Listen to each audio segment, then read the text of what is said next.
ছোটবেলায় যখন ঘুমোতে চাইতাম না বা কোনো ধরনের দুষ্টুমি করতাম, মা বলতেন ঘুমিয়ে পড়, এক্ষুনি জুজু বুড়ি চলে আসবে, রাত বুড়ি চলে আসবে, খুব খারাপ হয়ে যাবে, কিন্তু ধরে নিয়ে চলে যাবে। সব সময়তেই ভাবতাম আমার মতো অন্য আরো বাচ্চা মেয়েদের মতো, ছেলেদের মতো, যে বাড়িটা আমাদের কাছে সবচেয়ে নিরাপদ একটা জায়গা। আর মা যখন অন্য কারোর সঙ্গে গল্প করতেন বলতেন স্কুলে পাঠালে নিশ্চিন্ত, ওই সময়টা ঠিকঠাক থাকবে, স্কুলে টিচারদের কাছে থাকবে। পরবর্তীকালে যখন অন্য অনেককে বলতে শুনেছি যে মেয়ে অফিসে চাকরি করছে, অফিসে একবার ঢুকে গেলে নিশ্চিন্ত, আমাকে ফোন করে দেয়, মা আমি পৌঁছে গেছি, অফিসে ঢুকে গেছি, ব্যাস, অফিসে ঢুকে গেছি, ব্যাস, কর্মক্ষেত্রে চলে গেছি, ব্যাস।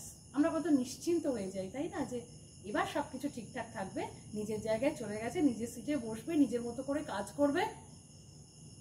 নিজের মতো করে কাজ করলেও কিন্তু নিস্তার নেই।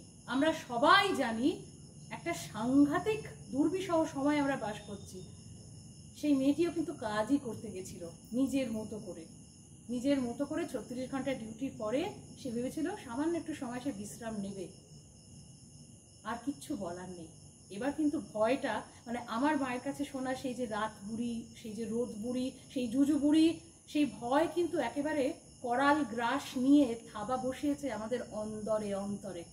এবার যদি সবাই মিলে গর্জে না উঠি না, তাহলে কিন্তু সত্যি সত্যিই আর এই যে ভয়গুলো থেকে আমরা নিজেরা নিজেদের বাঁচাতে পারবো না, পরবর্তী প্রজন্মকে বলতেও পারবো না যে চুপচাপ ঘুমিয়ে পড়, ভয় নেই, তোরা নিরাপদে আছিস।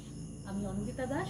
আপনারা যদি আমার সঙ্গে, আমার এই বক্তব্যের সঙ্গে নিজেদের মনে করেন যে আপনারাও সমর্থন করছেন এই বক্তব্যকে, অবশ্যই আমাকে কমেন্টের মাধ্যমে জানান। নমস্কার।